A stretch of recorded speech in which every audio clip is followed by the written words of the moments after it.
core strength.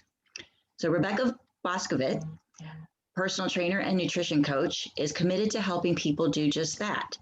By teaching people to tend to their mental, emotional, and physical health, she gets to witness transformations of empowerment where clients' eyes shine, relationships flourish, and they authentically like the person in the mirror. As we join her today, she shares her simple exercises that we can do on a daily basis to help us feel more comfortable in our own skin. Please welcome Toastmaster Rebecca Boscovich. Thank you, AJ. Fellow Toastmasters, thank you for taking time out of your day to come and tend to your bodies. These are unusual times that we're living in, and as a result, our bodies are feeling the impact of our daily habits. Today, I want to share with you what you can do, really simple steps you can do on a daily basis so that you, at the end of every day, feel bigger, happier, more relaxed, rather than beaten down, depressed, and in pain. Specifically, my objectives for today are threefold. Number one, I want you to understand that our bodies are adaptable. Number two, I want you to learn some simple exercises you can do on your own, which, by the way, I've attached the link in the chat for this document that I'll share with you, and I'll share it again at the end just in case it gets buried. So understand that our bodies are adaptable, learn some simple exercises, and lastly, I want you to notice what your body feels like, what your emotions are like, what's your mental state like, not only at the beginning of the day, but the end of the day. And see if you can tell a difference that taking some simple steps on a daily basis can make in you feeling better. Let's start with understanding. Understanding that our bodies are adaptable. This can be a good thing, and this can be not such a good thing, depending on the environment. But the important thing to understand is that because we're adaptable, no matter what environment we're in, if it's not working for our bodies, all we have to do is make a few changes so that our bodies don't get sucked into inactivity or lack of mobility that can create stuckness, pain, aches, which can then lead to us feeling bad about ourselves. So let's think about some different careers or different jobs that force our body to adapt. Like, for example, we all love our FedEx drivers, right? Our UPS, Prime, FedEx drivers. These are people who have to be on time. They have to be really on the ball with picking up stuff, dropping it off. There's a lot of movement in their day. They need to be able to have a strong core to pick up boxes and not hurt their back. They need to have a strong heart so they can run up and down stairs of an apartment complex and drop packages off, and all the time staying optimistic and cheery and greeting people and saying, hi, how are you doing? Here you go. Yes, I'm here. Please, thank you very much. Have a good day. They're adapting to their job. And in that case, they probably have fairly healthy bodies as a result. Another type of job you could have, maybe you stand at an assembly line, maybe you're a baker, you have some type of position where you don't necessarily have to move a lot, but you do have to be able to stand in one position for a long time without being in a lot of pain. So in that case, you probably have a decently strong core and back, otherwise you'd be hunched over and that would be too much to bear. So our bodies adapt to our environment. And currently we're in an environment where the adaptation is one of inactivity. We sit down, we sit at our computer, we look at our phone, we drive in our cars. And as a result, our bodies adapt. We tend to, instead of having a natural curve in our back, a natural curve at our spine, at our cranium, we tend to have a jetted head forward position like this, and then our bodies tend to be crouched like this. And so what I'm going to show you today are really steps that allow us to go against that natural inclination. And the effects are really important, because if we continue to allow our bodies to go into that mode, it can create things like, this position can create frozen shoulders, this inward rotation, as we call it, ends up leading to poor posture. We need to be able to pull our shoulder blades back Or the head down tilt is really hard. Ask any chiropractor, our heads are like bowling balls. So you're here, and it's just because the tilt of your head, instead of it sitting properly on the spine, how we're designed, all of a sudden you're adding something like 15 extra pounds of pressure to our spines. And we wonder why we have so many back aches and pains.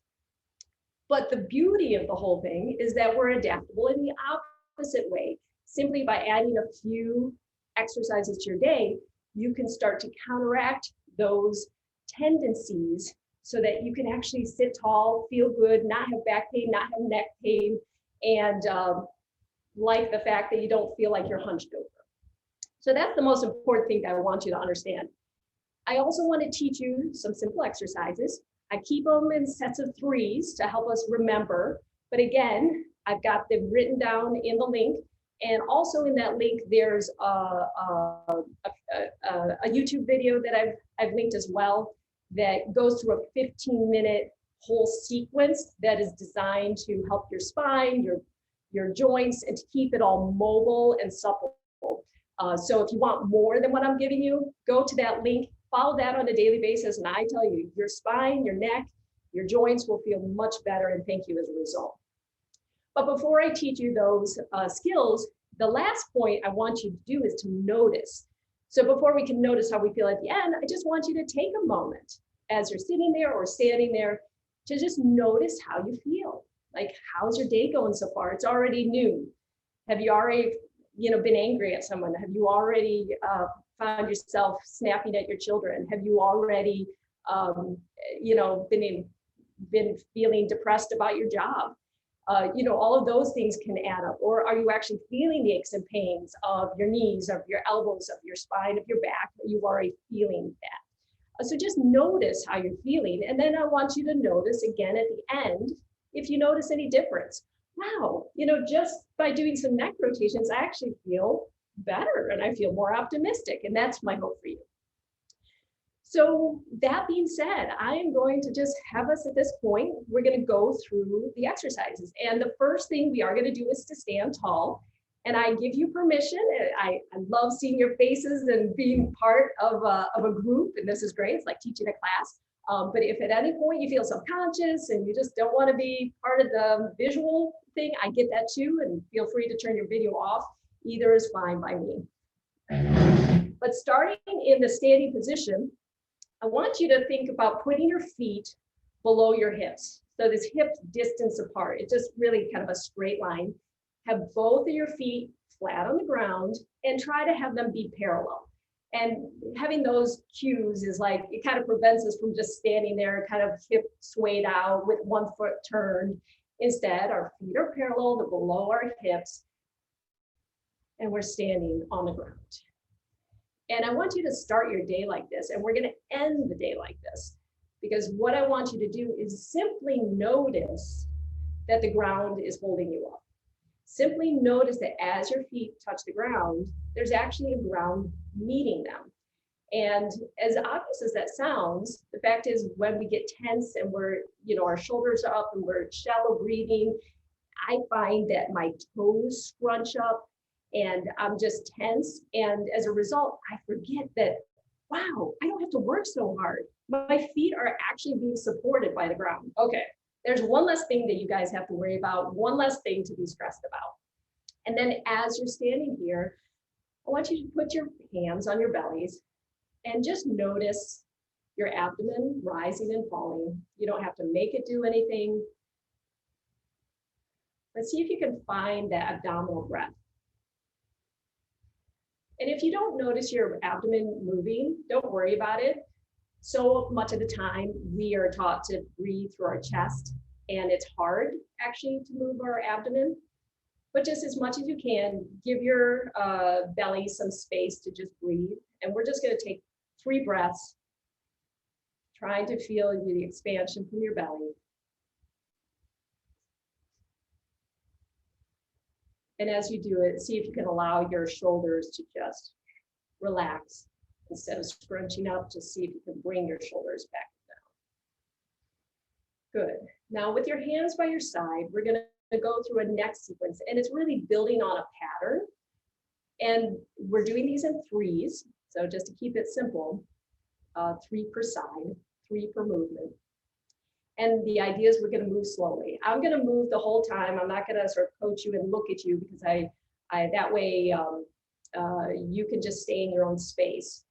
But as we move our neck from side to side, we're going to rotate as far as you can go to one side and then to the other. So that's 1 rep. And then we're going to do it 2 more times from side to side. And as you do this, try to stay aware of your breath. Try to be aware if you're locking your knees. And try to allow yourself to just notice those things. Also, I didn't say this before, but if you do have any knee issues or back issues and you're not comfortable standing or you find you're dizzy, feel free to do these sitting down. It's totally acceptable. All right, next we're going to look up and down. We're trying to teach our spine different ranges of motion. So try to look up as high as you can, and then look down by tucking your chin to your chest. Look up again. Remember to breathe. And then one more time. Good. Excellent.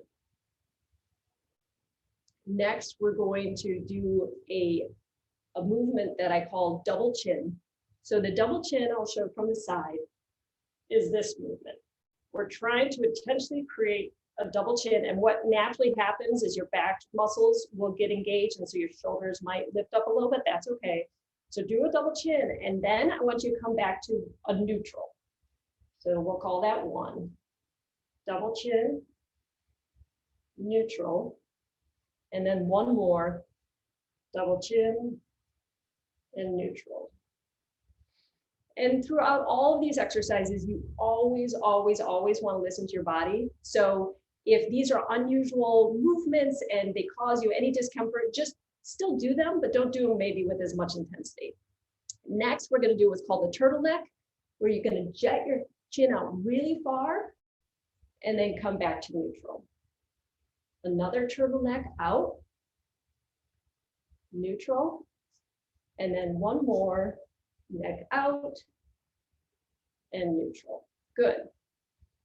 Building on this pattern, next we're going to do a double chin, and I'm just going to show you, so this won't count as 1, but just watch. You're going to do a double chin, you're going to look down, you're going to come back to a double chin and neutral. So now we can do it together. So double chin, look down, double chin, and neutral.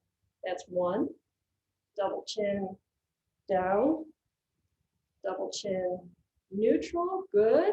And then 1 more, double chin, down, double chin, neutral. Excellent. And then now we're going to do that turtleneck. We'll do this, and then we're going to look up, and then we're going to come back to that turtleneck and neutral. So now we'll do it all together. So a turtleneck, as far as you can, look up, back to that turtleneck, and then neutral. Again, turtleneck, up, turtleneck, neutral, and then 1 more, turtleneck, up, turtleneck, neutral. Excellent. And then we have 1 more step of this sequence to build the pattern. We're going to do that double chin again, and I'll show you for this one, so you do want to watch. So we do the double chin, and we look down, and then we're rotating. It's kind of hard to see with my jacket, but we're rotating our chin from one shoulder to the other shoulder, back to the middle, double chin, neutral. So we'll do it together. Double chin, down, swoop from one shoulder, chin to the other shoulder, back to the middle, double chin, neutral. Good. We'll do 2 more. Double chin, down, one shoulder to the other shoulder, back to the middle, double chin, neutral. And take a moment to breathe. It's easy, especially when we get into these double chin ones, because our shoulders get involved. You can start getting kind of tense. So the reason we're doing all this is It expands the ranges of motion that our spine and our neck are used to so that we start to find the right balance in the middle. So one more time, double chin, down, chin from one side to the other side, back to the middle, double chin, neutral. Excellent. You guys are doing great. This is actually probably the longest sort of sequence. It gets simpler after this, but this is really important, so I wanted to include it. Next, the last part of this whole thing is where, and I'll have you follow me for, or watch me for this one. We're doing that turtleneck, looking up, and now we're bringing our eyes to one corner of the room, make an arch over to the other corner, back to the middle, double or turtleneck, and neutral. So now we'll do it for 3 times together. So reach your neck out for the turtleneck, you look up, bring your eyes to one corner of the room, arch over to the other corner, back to the middle, turtleneck, and neutral. Good. For number 2, turtleneck, up, one corner, up to the other corner, back to the middle, turtleneck, neutral, and then one more, turtleneck, up, one corner, up to the other corner, back to the middle, turtleneck, neutral. Excellent.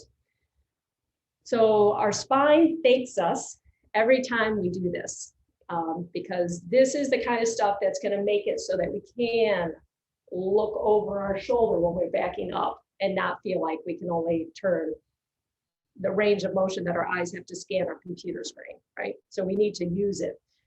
Okay, next, we're going to do, still in the standing position, and then we're gonna sit down because we're gonna be like we're at our computers.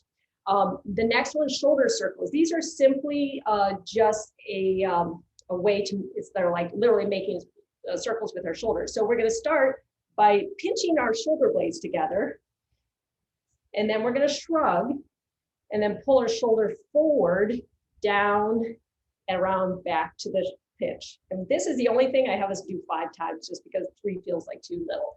Shrug, around, down, pinch shoulders, shrug, around, pinch shoulders, shrug, around, and one more, pinch shoulders, shrug, around, down. And now we reverse it, starting with the shrug, and then we pinch our shoulder blades together, down, forward, around, back to the shrug, pinch the shoulder blades, down, forward, shrug, pinch shoulder blades, down, around, 2 more, shrug, pinch, down, around, good, shrug, pinch, down, around.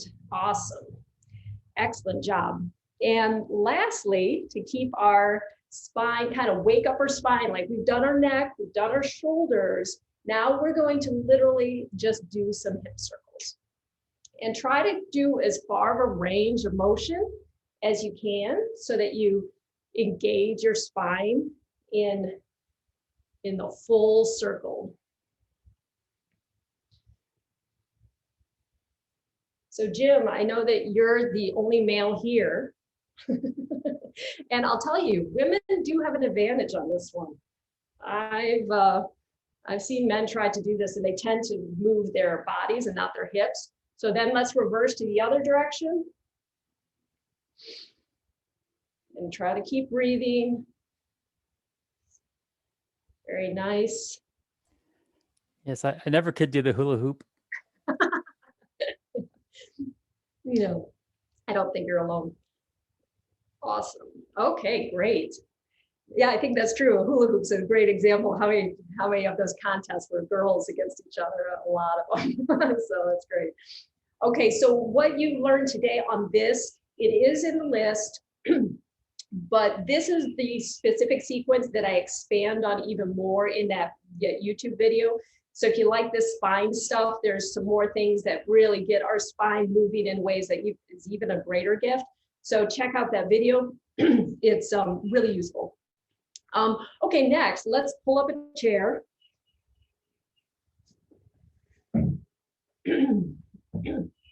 And let's just talk a little bit about being seated. I think this is probably the hardest thing of what I'm going to show you today, mainly because it requires a lot of self-discipline. I actually personally am awful at this. So like I'll if I'm sitting for a really long time, I can really get kind of lazy. But there are some things that we could do to help, because when we sit, we tend to sit back in our chair and kind of cross our legs. We do all these things, or we're sitting on the couch and we're just like, you're tired, right? You don't want to, it feels like effort to sit here. And yet, usually if you're sitting like this all day, by the end of the day, it's hard to sit up. And that's when you get out of the chair, oh my gosh, I feel like I'm maybe older than I am, right? And you don't want that. None of us really do.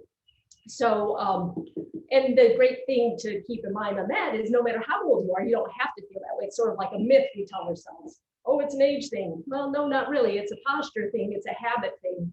So we're trying to teach ourselves habits that actually make it so that we never end up feeling that way. Okay, so I have a little mat here, but you can use any kind of pillow. If you want to grab one, you feel free, or just keep this in your back pocket for when you are. But having a little pillow just under your tailbone does a great job to tilt our hips into this what we call a neutral spine position. Because a lot of chairs do not set us up for this kind of success. And so just by putting a little pillow just under, I'm not like sitting right on top of it, right? That would probably just put me back here.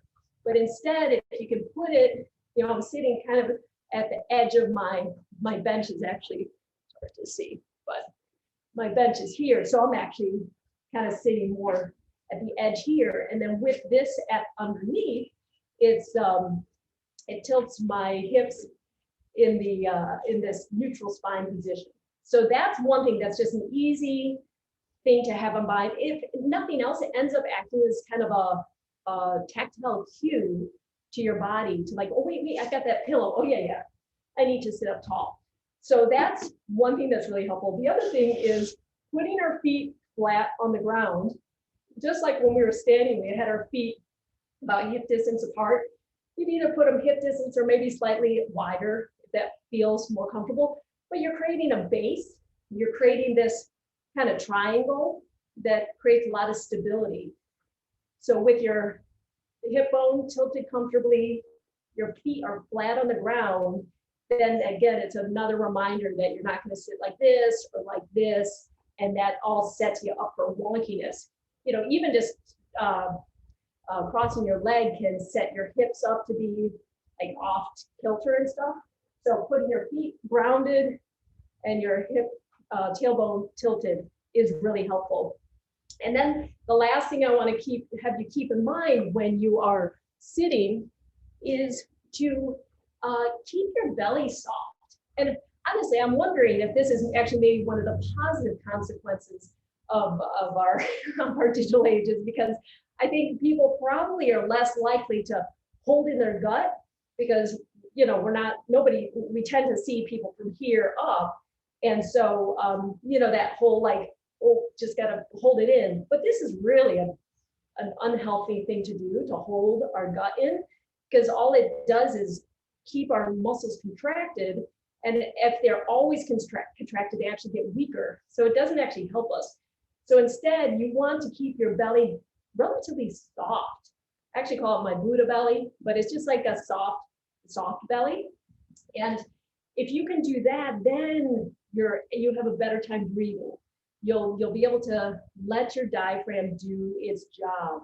When we breathe in, it's going to press on this cavity to expand it and contract it. So whereas if we're like this, it's going to make sure we're going to keep our breathing all up in our shoulders, and we're going to be really tense at the end of the day. Whereas if we can keep that neutral spine, sit up tall, which allows us to breathe better, keep our feet flat, and keep our belly soft, it allows us to breathe. So that being said, let's just take a moment in our chairs to just experiment. Let's just take 1 minute to just sit in your chair face forward. You can put your hands on your lap and see what it feels like to sit tall. You know, think about, you know, almost like something pulling you through your head. And then see what it's like to have a soft belly. See if you can feel it expanding. Take a few breaths. And it might feel like a lot of effort at first, but I think what you'll find is if you do it, you'll actually concentrate better and you'll actually feel better. Along with, even though we feel like we're relaxing, we feel like we're, you know, tired and stuff, this position does end up sort of feeding that mindset. So if you really have like to be on for your day, you might want to commit to this.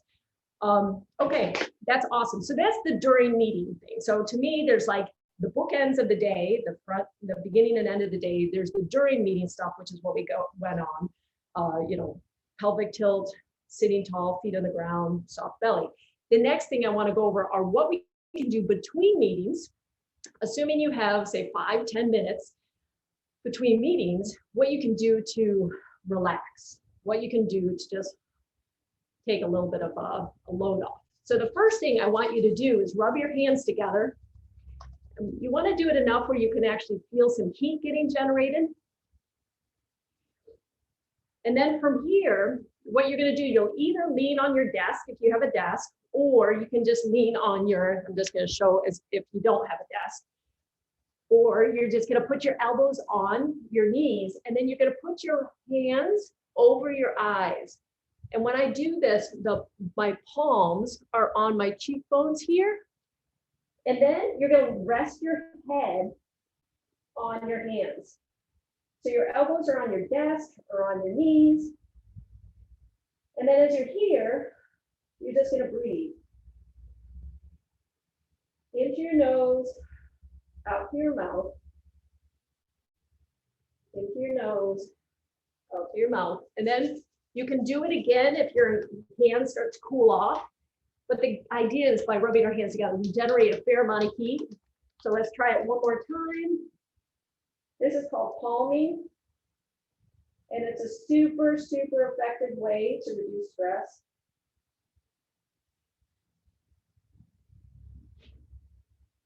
Great.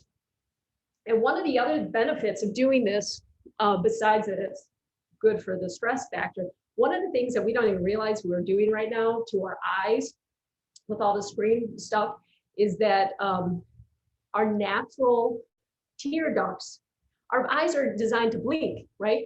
But now we're staring at the screens all the time. And as a result, we don't blink as often. So at least this forces us to close our eyes, moisten our eyes, allow our tear ducts down here, or whatever, I'm not sure if they're called tear ducts, but the little ducts to release some fluid and keep our eyes healthy. Because if we don't do that, we can get like, you know, kind of like pimples in our eyes, which are no fun. And so just a little eye health there. Next, this is a great way to counteract your the internal rotation of our shoulders. And this is key because, it's key because this is what gives us bad posture, and it also presses on our diaphragm, making it harder to breathe. So this is something I actually would recommend. If you are literally at your computer all day long, you should set a timer every hour, you know, turn off your video for 10 seconds. And what you're going to do is you're going to pinch your shoulder blades together. And I'm going to show you, because I can't talk and do this at the same time, but you're pinching your shoulder blades and you'll look up and hold it. And we'll hold it for 10 seconds. So I'm going to count for you. 10, 9, 8, 7, 6, 5, 4, 3, 2, 1, and done. So relax. This will teach your back muscles to contract and start to strengthen them so that you have good posture, good breathing, and a healthy back as a result. Okay, so that's great. And then the last thing we can do on this break, so you've just palmed, you've done the shoulder blade head tilt position, and the last thing If you can do this from your chair, you're actually gonna rotate 5 times side to side. And then it allows your spine to do more mobility work. And then it's a little harder to show this, but you can kind of get the idea. You're actually going to tilt 5 times. And what you're trying to do when you do this is you're trying to maximize the range of motion so that you are, getting to keeping our bodies expanded. Because again, when we're in this digital environment, everything's here. So we need to keep expanding ourselves out. Okay, so that is great. And then if you also have time, I recommend every day to get up and walk around. If you can walk around your house and get it 1,000 steps in 10 minutes, do it. If you actually get to go outside, do that. 15-minute walk every day is the minimum of what I would recommend. If you can do that, do it. That's great. Okay, so now we're imagining we've ended the day, and I'm going to teach you how to do some self-massage, and you'll feel great. So at this point, we will stand up if you can. If you have to sit down, that's okay too. You can follow along in the seated position. Okay, so a self-massage, we're going to start with our palms, just our thumbs in front of our palms. And we're going to start by tapping on our back. So lower this a little bit. And then we come down the backs of our legs. And then we come in the front, coming up. And then we're going to go back down, going to the back of our legs, our back. So you're going to do this as many times as you want. Coming up the front, but for today, we'll just do 3 times. So starting at the back, going down the back of your legs, coming up the front of your legs. There you go. So that's the leg self-massage.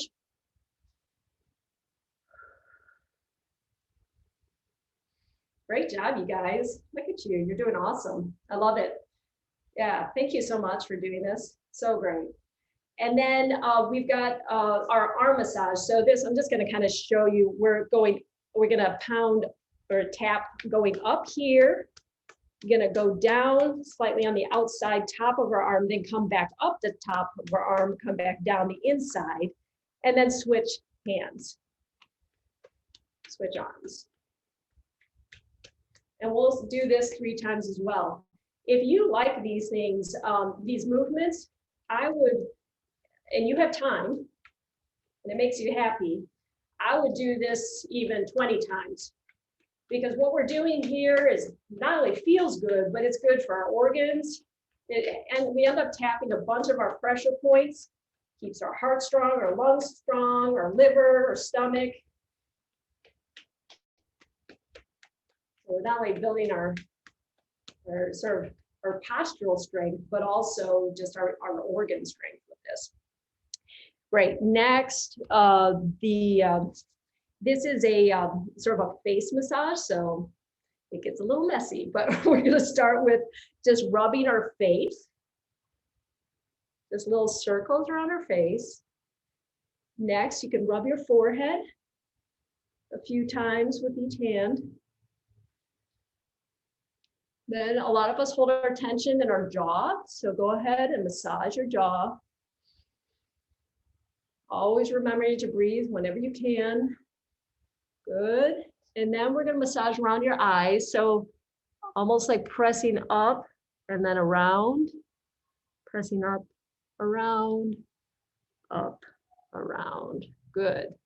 Next, massage your ears, starting at the top, coming down, starting at the top,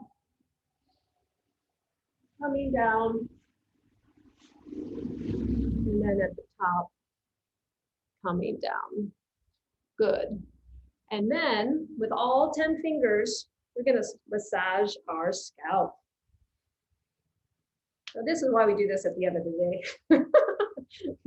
Wait, you didn't say I'd go back to my meeting looking like that. Nope, at the end of the day. And then, yeah, you can do circles. You could just rub And then one hand at a time, you're gonna rub the back of your neck. And then the other side. Good.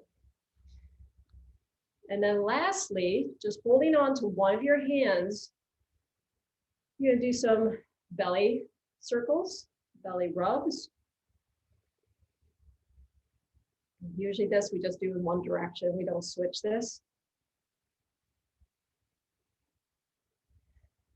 And as you do this, start getting your feet back into the ground, start noticing your posture, standing tall, feel your breath. And then that is where we end the day, back with our feet parallel, hip distance apart, and aware of our belly, and hopefully feeling parts of our body that we're not used to feeling, and realize that, hey, with some simple exercises, no matter what our level is, we can take care of our bodies in a way that reduces pain and helps us feel better in our own skin. So thank you, everybody. And yeah, and I guess actually the one thing I didn't say there at the end was just notice how that feels, because that's what I want you to see, is that it really doesn't take much to feel good. And even though this whole sequence took about 40 minutes, once you're doing it on your own, it really is probably about a 15-minute a day commitment. And it's you just, once you get used to the routine, it's probably one of those things that you won't want to let go of. So thank you, everyone. Thank you, Rebecca. This was awesome. Thank you so much. Thank you. I feel great. Great. Yes, I definitely feel things I didn't feel before. Yeah.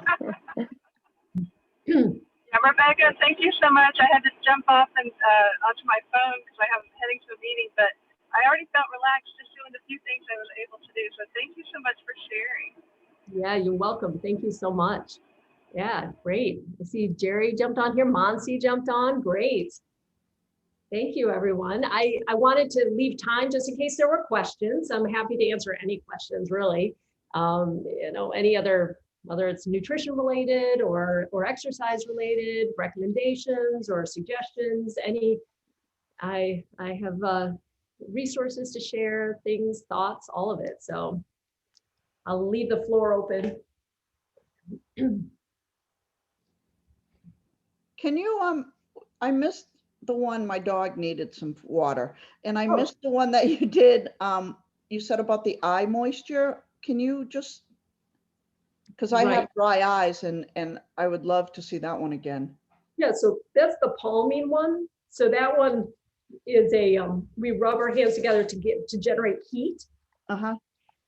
And this is a technique that often will be taught to children specifically, but also adults when they get stressed out at school. And so once you rub your palms together, then what you're doing is you're resting. So it's a very comfortable position. Uh-huh. So it's I guess I've been describing more the relaxation aspect of it. But as far as your eyes go, once you do that, because the palms will go up on your on the cheekbones here, Uh-huh. and that helps with some pressure points. But as far as the eyes specifically and dry eyes and stuff, I know that one eye doctors mentioned to me how one of the problems with the digital age is that he's seeing, like he did something to me I've never seen a doctor do. He actually like pushed up here to try to get to see how my eyes would respond. But he said, because we're looking at screens so much, we're not blinking as much. Like we're supposed to blink something like, I don't know, 20 to 30 times a minute. But now we're blinking something like 4 or 5. Oh, And wow. as a result, we're not generating as many tears. And so we end up getting some blockages in these little ducts, or and I guess ducts is maybe the term, but they back up almost like pimples. So that sounds really painful. I'm not sure if that's the same thing as dry eyes. I actually have a client who has these dry eyes, and her doctor has given her these super, eye moisturizing stuff, but have you already tried eye drops and stuff like that? Yeah, yeah. Yeah, but I like what you said about trying that too, because that might help during the day when it gets really tired. Absolutely, kind of forcing yourself to take a blink break. Yeah. By doing this, it just forces us to close our eyes, and even just consciously blinking more would be helpful. Okay. Have you noticed a difference since lockdown? I'm sorry. Like, has this been happening more since we've been in this Yeah, pandemic? yeah, Okay, it is. So then maybe it is the blinking. yeah, yeah. Thank you for that question. Doris, do you have a question? No. Okay. Hey, I Rebecca? have a question. Oh, sorry. Oh, sure. Oh, sorry. Who's talking? Roxanne? Is that Roxanne? Okay, yeah. Okay, hi, Roxanne. Hi. So I have to go to work every day, and I try very hard to prep my meals, but sometimes I have to do frozen, which has a lot of sodium. So is there a way to offset all that sodium I consume that day? That's a good question. You're saying, is there a way to offset the sodium as opposed to just choosing different foods? Yes. Well, that's a great question. I think, I don't know about offsetting in the sense of completely undoing how much sodium you're consuming, but in terms of offsetting the negative effects of sodium, I have actually heard, so don't quote me on this one, but I have heard from a decently reliable source that if you're eating enough vegetables and you're consuming enough plant-based products, that are whole food products, it actually does offset some of the negative effects of sodium. So, like for example, let's just use miso, for example, is a fermented soybean product that's used in like Asian soups, for miso soup. And it has a lot of sodium in it. And yet this one doctor recommends still eating the soup, because even though it has a lot of sodium, the soy still is better for you than the sodium is bad for you. So I don't know if that helps. And when you say like you're rushing, and so you're making sort of quick to go stuff, what are we talking? Like pre-made oatmeals? Are we talking like frozen, like sausage links, or what are we talking? Yeah, definitely the frozen. I try to stay away from it, but there are those few occasions where I have a frozen meal at lunch. Yeah, certainly. Yeah, I mean, I think that it's funny, we what we think we're capable of and what we're actually capable of don't always match up, right? So like for me, for example, I was very nervous about today because it's my son's birthday and he wanted a special lunch, and I was like, all these things I needed to do, and I was thinking, how can I do that and feel present for this moment? And you know what? And I just made it happen, right? Now that's one day. If I had to do that every day, that would probably be a lot more. But I'm saying this and that like if you like oatmeal, there's a lot of like overnight oatmeal stuff. So you get yourself a set of mason jars, and then look up some recipes for overnight oats.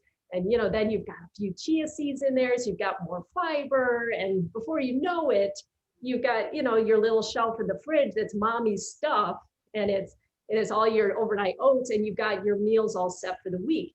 So especially if you consolidated that effort on Sunday night, you're kind of set for the week, right? And so here you are in a position where you're not adding any sodium to your day.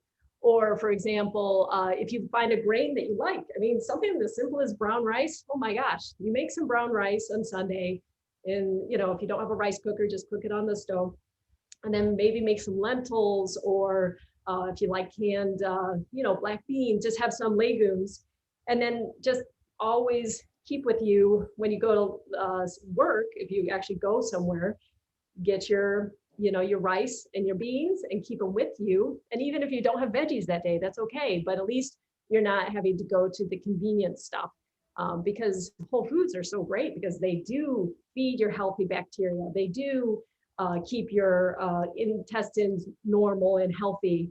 And then they end up feeding us all these nutrients that, we could ever get in a bottle, right? And because of the way foods are so beautifully created, they end up providing us in the right amounts what we need. So I think I would recommend maybe exploring some simple meals that you can do in a matter of like an hour on a Sunday with minimal effort, but with high reward in terms of your health. Does that help? Yes, that's a great idea. Thank you. Yeah, you're welcome. Any Sure. other thoughts? Yeah. Yeah, Rebecca, I was just wondering on your exercises, how often do you recommend doing that a day? And also, how often do you recommend getting up if you're sitting in your chair all day and walking around? Oh, right. So doing the exercises, I really tried to break it down to the stuff you do in the morning, the stuff you do at night. So those I would just do once a day. And then, during the meeting, it's really more about body awareness, being aware of your posture so that your breath stays even keeled, so that we're not cutting off our oxygen levels. Because, if we're compressed on our diaphragm, our carbon dioxide, we don't let as much carbon dioxide out. So we end up having, I've read that it affects our oxygen carbon dioxide balance in our blood. So it sets up a more poisonous environment. Whereas if we can sit up straight, it keeps the oxygen in, carbon dioxide out, it keeps that balance healthier. So that during the meetings is more about body awareness. And then between meetings, that's more about relaxation. Just like, oh my gosh, I'm just in the meeting for an hour. I just need to palm. This feels so good. I'm going to do that again, right? And if you can also get up and walk around, I mean, if you can get up and walk around every hour, most of us, if you have one of those Fitbits and it's set, it will tell you, you need 250 steps every hour, and it will remind you, hey, you haven't gotten your 250 steps in, get up. I had a client once, every time I would do that, she'd just wave her arm around, and then she got to the point where she would actually get up and move around every hour, because it's like, yeah, that's what I need to do. So I guess in that case, I'd defer to the Fitbit type Apple Watch experts and the people who are saying you should be getting up every hour for at least 250 steps. So if you can, between meetings, get up, or if you can't, maybe it's a 2-hour meeting, whenever you can, just take a break and walk around. It will go a long way, because they say that sitting down is one of the worst things that we can do for ourselves, and yet we sit down all the time, right? So anything we can do to counteract that, I think is wise. It's a very wise thing to do. Do you have something that you do in your job? Do you get up and move around? Not as much as I should. Yeah. I mean, sometimes I could be sitting there for, I don't know, 2-3 hours just because I'm really busy with something. And then I'll feel it when I do get up.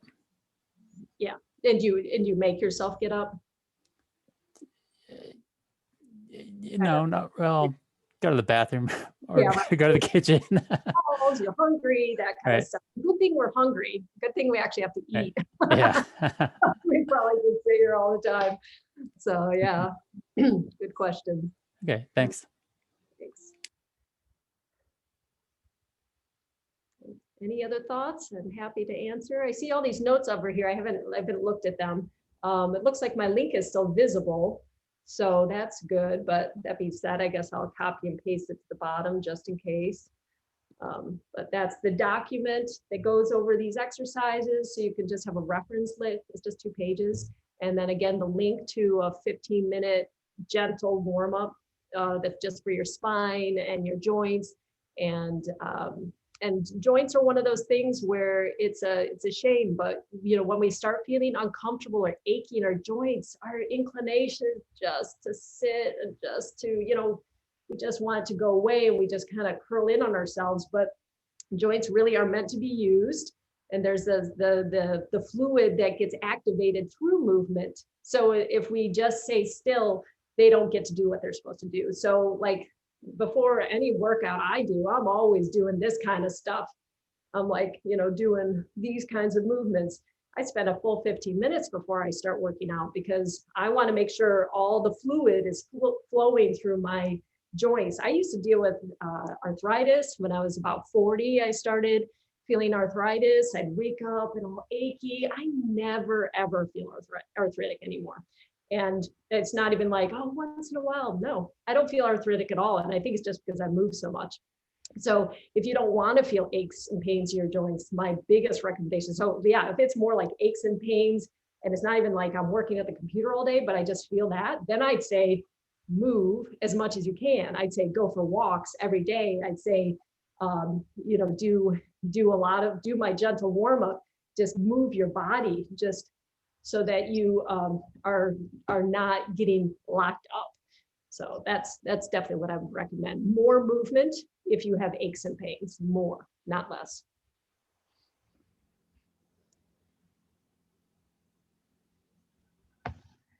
Do you have a website or anything that for those who want to keep following you and keep getting information off of you from you and getting Yeah. more wisdom for taking care of ourselves? Yeah, so I've got, let me just put my website in the chat. So it's thefittestme.net. And, in there you'll see a blog where I talk a lot about, a lot of the people I work with are people who do not see themselves as exercisers, have a really hard time connecting with their bodies, and have a hard time motivating. So a lot of my blogs are really about helping people with the motivation factor, helping them gain courage, because I think there's so many messages out there in the world that teach us to be afraid and to have shame or feel self-conscious. And it's a shame in that those messages are exactly what keeps us locked and chained from moving. Whereas movement kind of frees us from a lot of that, because all of a sudden we feel better, we have a positive mood, all of a sudden we're acting better as spouses and moms and neighbors, and we're so uplifted, we can't help ourselves to be happy, we can't help ourselves to feel good. And as a result, so many positive ripple effects happen. So a lot of my blog is really about that and loving yourself and how important that is. And ironically, not a lot of my blogs are really about fitness. It's more about the sort of the mindset of fitness. So that being said, I do personal training for people who actually want help with their fitness, or I also do remote coaching. So if you're like, I am so motivated, but I just don't know what to do, and I just want someone to tell me what to do, then I design programs for people around their workout, like the equipment that they have at home. And that way they could be like, oh, today I'm doing this, and then they just do it. And then I'm starting a group in the next month or so called Consistency for Results, because my story is very much about the fact that all my success has just been from sort of a dogged, tortoise-like consistency. Like, it doesn't matter if I want to do it, I just do it because I know it's good for me. And I just trudge ahead, no matter how I show up. Some days I show up at this, like, I have dealt with a lot of depression and anxiety myself. So sometimes I show up to my workouts with a very minimal engagement, but after about 15 minutes, I find my motivation clicks on, and then I can do more. So for me, it's really about helping people get to the start line, because I know that once they're there, they'll accomplish so much. But the biggest challenge for most people is getting from their door to the start line. And I very much am about helping them with lessen that gap. But yes, please, jump on my website. And if you want to check things out, and I also have a link on there if you ever want to set up a time to talk to me. It doesn't have to end in a sale, it doesn't have to end with me, you be my client, even if you just want to call and connect and see if there's some problem that you've got that you're just looking for some guidance on. I'm good for that too. Awesome. Well, thank you so much for spending your time with us and helping us and making us feel better. I feel, like I said, I feel some things I hadn't felt in a while. I'm not sure how I feel about it right now, but but I promise I will continue. I need to step up my game. And I mean that about the 15-minute walk, because once if you could commit to anything, I tell people this, if you can commit to anything, I just say commit to a 15-minute walk 6 days a week.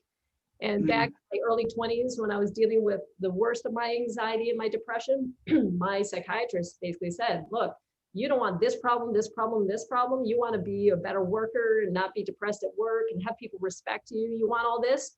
Okay, you need to be exercising 6 days a week. That's it. There's no question. You just do it. And if you want good mental health, you exercise 6 days a week. So, well, I'm paying him to be my doctor, so I listen to him. And it's been the charge that's gotten me to keep moving forward in my life through my depression, through my anxiety, through life stressors. And, the body kind of comes along with it. But as long as you can commit to just showing up for a 15-minute walk most days of the week, I think you'll find that your life improves. And as a result, you won't want to stop. You'll actually see the benefits of it. And then when the time's right, if you want to do more, you do more. But honestly, for a lot of people, if you want to just go for a 15 to 45-minute walk every day, your life is going to be better. Great words to leave with. Thank you so much. This was really awesome, Rebecca. Thank you. Thank you, Karen. Thank you. Hey, Doris. Thank you, Jerry. Thanks, Rebecca. Thank you. Thanks, Rebecca. Thank you. Thank you, ma'am. Thank you, Derek. Yeah, glad you jumped on.